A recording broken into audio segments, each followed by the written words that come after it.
नरक में क्या होता है? बोले नरक एक दो नहीं है, नरक कुल 28 है।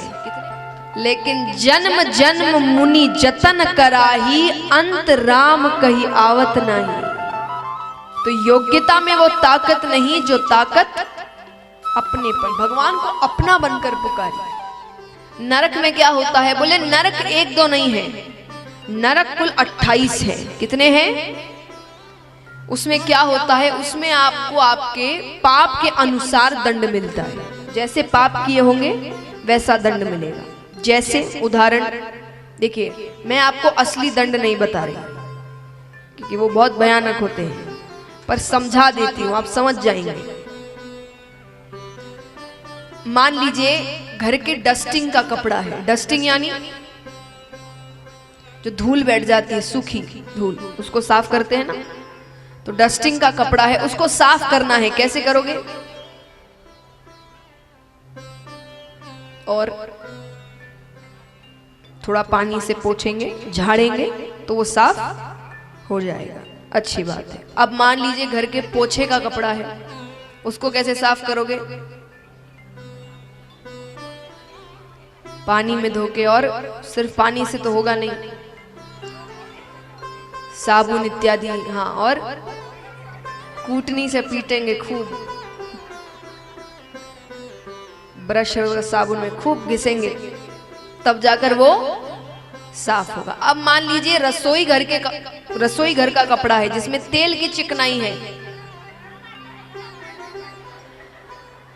गरम गरम खौलते हुए पानी में डाला जाएगा, कॉस्टिक सोडा इत्यादि डाला जाएगा, खूब कूटनी से पीटा जाएगा, खूब निचोड़ा जाएगा, तब जाकर वो, तो जैसा कपड़ा वैसी सफाई, जैसे पाप वैसा दंड।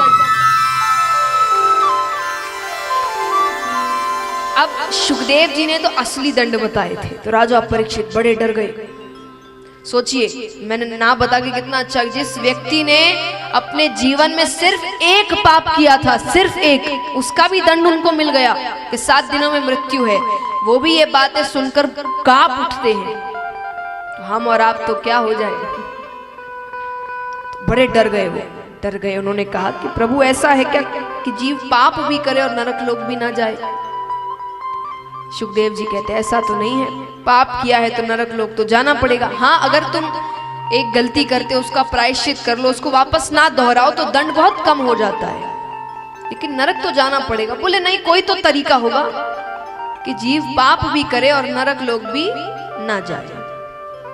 सुखदेव जी कहते हैं आप पापियों का भी कल्याण चाहते हैं, एक तरीका है, सुनने में इतना आसान कि यहां बैठे आधे लोग तो कहेंगे हमारा काम हो गया, लेकिन करने में उतना ही कठिन है। सुखदेव जी कहते हैं अंत समय में अगर मुख से भगवान का नाम ले लो तो नरक लोक नहीं जाते। कितना आसान है ना? क्या ले लेंगे, कोई बात नहीं। लेकिन जन्म जन्म मुनि जतन कराही, अंत राम कही आवत नहीं। बड़ी मुश्किलें होती है अंत समय में। कहते हैं, पता तो देखिए किसी को नहीं है, ये सुना ही है ये बातें, कि अंत समय में आपको भयंकर पीड़ा होती है, बहुत पीड़ा होती है, मतलब आप अंदाजा नहीं लगा सकते इतनी पीड़ा होती है। तो एक तो उस पीड़ा से किसी का ध्यान नहीं हटता, और अगर ध्यान हट जाए तो कहां ध्यान जाता है? बच्चे से मिल लूं, पत्नी से मिल लूं, पति से मिल लूं, माँ से मिल लूं, उससे मिल लूं। भगवान दूर दूर तक किसी के ख्यालों में नहीं आते। अब देखिए, सांसारिक लोग कोई भी बात को सच कब मानते हैं? हम और आप बताइए, कोई भी बात सच्ची है या व्यक्ति सच बोल रहा है, कब मानेंगे? कोर्ट में कोई बात सच कब मानी जाती है? सबूत, सबूत चाहिए हमें। तो राजा परीक्षित भी सांसारिक ही है, राजा है। राजा परीक्षित कहते हैं कि किसी के साथ हुआ है ऐसा, वरना सिर्फ कहने से कैसे मान ले? किसी के साथ हुआ हो तो समझ में आए कि भाई बात सच्ची है। तब वो बताते हैं सुखदेव जी कि कन्नौज नगरी में एक ब्राह्मण रहते थे, उनके एक पुत्र था, उसका नाम था अजामिल। छोटा सा बालक, पिता ने भगवान की खूब सारी बातें बताई। पिता भी भगवान के अच्छे भक्त थे, पूजा पाठ करते थे। अब बच्चा एक बार खेलते खेलते वन की ओर जाता है। वन में उसने एक शूद्र दंपत्ति को संभोग करते हुए देख लिया। बहुत छोटा है, बाल हृदय है, बुराई मन में प्रवेश कर गई। बच्चे जब छोटे होते हैं ना, उनको सही गलत नहीं पता होता, और अगर कोई बात उनके मन में बैठ गई तो फिर उसको निकालना बहुत मुश्किल होता है। और बचपन की बातें तो वो बहुत ज्यादा याद रखते हैं। हमको अपनी 11वीं 12वीं कक्षा की पढ़ाई इतनी याद नहीं होगी, जो कुछ साल पहले ही खत्म हुई होगी, लेकिन ABCD सबको अभी भी याद है, क्योंकि वो उम्र, उस समय की कविताएं, मछली जल की रानी है, ट्विंकल, सबको याद है। वो उम्र वैसी होती है। उस समय जो बैठ गई ना बात, वो जिंदगी भर नहीं हटती दिमाग से। तो इसलिए उस समय कहा जाता है संस्कार दो, उस समय ध्यान रखो, उस समय ध्यान। उस समय सोच लिया बच्चा है तो ऐसा बच्चा निकलेगा, फिर उस समय थोड़े आप प्रेम अपनी जगह, सही गलत के बीच फर्क उसको उसी वक्त बताइए।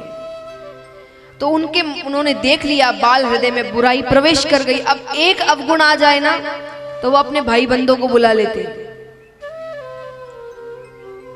अब वो झूठ बोलने लगा, मदिरा पान करने लगा। अब ये सब करना है, उसके लिए पैसे चाहिए, पिता से तो मांग नहीं सकता, तो वो चोरी करने लगा। धीरे धीरे बड़ा हो रहा है, पिता की मृत्यु हो जाती है, चोरियां डकैतियां बन रही है, खूब बड़ा महल खड़ा किया, कितनी स्त्रियां उसके साथ उसके घर पर रहती।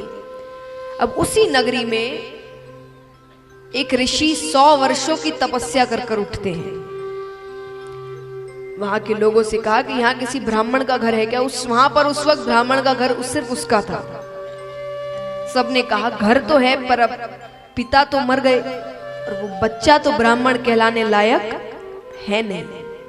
ऋषि ने कहा मुझे क्या करना है, मुझे रात गुजारनी है, लेकिन ब्राह्मण के घर पर। ठीक है, उसका घर इतना बड़ा था, कई कमरे थे, उसने एक कमरा दे दिया। वो एक ही रात है, वो ऋषि तो उसको भगवान का नाम जप करने में बिता रहे हैं और अजामिल उसको गलत कार्यों में बिता रहा है। सुबह उठते हैं, ऋषि को सब पता चल गया, ये कौन है, इसने क्या किया, बचपन में क्या हुआ। अब यहाँ पर जाने से पहले उन्होंने कहा कुछ मांगना चाहते हो तो तुमने मेरी सहायता करी। उसने कहा मेरे पास सब है, कुछ नहीं चाहिए। ऋषि ने कहा तो मेरा एक और काम कर दो। बोले क्या? बोले तुम्हारी पत्नी को अभी 10वां गर्भ है। बोले हाँ। तो बोले उससे जो बालक होगा ना, उसका नाम तुम नारायण रखना।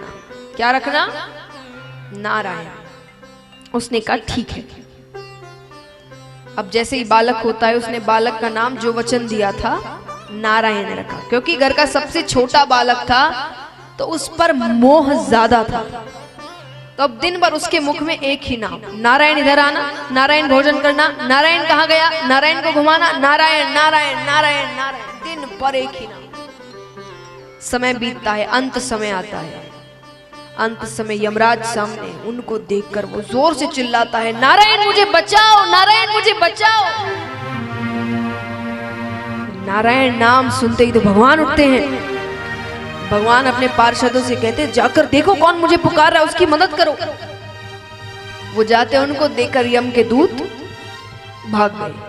अब यमराज भगवान के पास आते, यमराज कहते आपके किसी भक्त का अंत समय होता है, मैं नहीं जाता, लेकिन ऐसे पापी के अंत समय में आपके पार्षद क्यों आए? भगवान कहते हैं पुण्य करने वाला हो कि महापापी हो, तुमको पता है अंत समय में अगर कोई मेरा नाम ले ले तो वो नरक नहीं जाता। अरे यमराज कहे वो आपका नाम नहीं ले रहा था, वो अपने पुत्र का नाम ले रहा था। भगवान कहते पुत्र समझकर, पिता समझकर, मित्र समझकर, शत्रु समझकर, वो नाम तो मेरा ही ले रहा था। भगवान की अब इस कहानी से पता है आपको, मैं एक बात समझाती हूँ। यहाँ कितने माता पिता बैठे होंगे जिनके छोटे छोटे बालक होंगे। जो बालक बहुत छोटे होते हैं, नादान होते हैं, कई बार होता है ना घर का गुस्सा, झगड़ों का गुस्सा बच्चों पर उतरता है, तो आप उनको या तो बहुत जोर से डांट देते हैं या हाथ भी उठा लेते हैं। तो जो समझदार, देखिए थोड़ा समझदार होने वाला बच्चा तो समझ जाता है कि चलो गुस्से में थे, पर जो बहुत छोटा होता है ना वो समझता नहीं, वो डर गया आपसे। आपने उस पर हाथ उठा दिया या बहुत तेज चिल्ला दिया तो वो अब आपसे डर गया, अब वो आपके पास नहीं आएगा। तो आप उसको अपने पास कैसे बुलाते हैं? पास कैसे बुलाते हैं उसको? ऐसे तो आ लिया, उसको और डर लगेगा। बताइए, लालच। आप उस बच्चे को आइसक्रीम दिलाऊंगा, चॉकलेट दूंगी, हाँ मेरे पास बाहर घुमाने लेकर जाऊंगी, नहीं डांटूंगी, अब नहीं, पक्का नहीं डांटूंगी। तो वो लालच से आपके पास आता है। तो भगवान भी हमें, अब देखिए पैसे ये सब इत्यादि का लालच तो भगवान देते नहीं। क्यों? क्योंकि ये तो हम कमा रहे हैं, कार्य कर रहे हैं, हमको दिख रहा है सामने, ऐसा करेंगे तो पैसा मिल जाएगा। भगवान किस चीज का लालच देते हैं? जो हमारे हाथ में नहीं है। कल्याण कर दूंगा, नरक लोक नहीं जाने मिलेगा। अरे मेरे पास आ तो शरीर, मेरा नाम ले लेगा, नरक लोक नहीं जाएगा। मुझे रोकर पुकार लेगा, मैं सारे पाप खत्म कर दूंगा। तो ये भगवान के तरीके हैं अपने बच्चों को अपने पास बुलाने के। भगवान कहते मैंने उनको नहीं छोड़ा, उन्होंने मुझे छोड़ा है। वो मुझे अपना नहीं समझते। देखिए कई लोग कहते हैं ना, जैसा मैंने आपको एक दिन पहले भी कहा था कि कई लोग कहते हैं उत्तरा के समय कि कई लोग मुझे कहते हैं कि आप पर तो पूरी कृपा होगी। मुझे कहने का मन, आप पर क्यों नहीं है? कहते हम कहाँ इतने बड़े। तो आप क्या कहते हैं कि योग्यता के अनुसार भगवान आते हैं। आप ये समझते हैं योग्यता में वो ताकत नहीं जो ताकत अपनेपन में है। एक बहुत बड़े सेठ जी है, खूब बड़ी कंपनी चलती है उनकी। उस कंपनी में कर्मचारी काम करता है, पढ़ा लिखा है, बहुत मेहनती है, ईमानदार है। वो महीने के 60 से 70 हजार कमाता है। वहीं सेठ जी का बेटा है जो इतना अयोग्य है कि उसको कोई महीने के 100 रुपये भी ना दे। कितने? 100 रुपये भी, वो इतना अयोग्य है। लेकिन जब सेठ जी की मृत्यु हो जाती है तो सेठ जी की जो पूरी जायदाद है वो किसके नाम पर जाती है? वो कर्मचारी के नाम पर।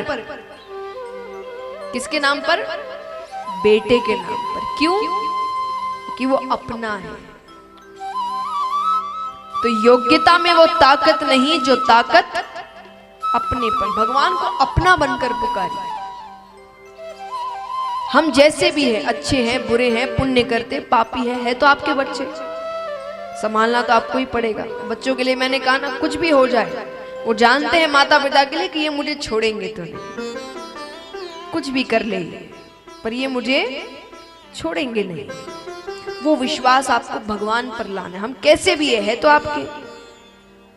आइए जो सच में भगवान को उतना अपना मानते हैं,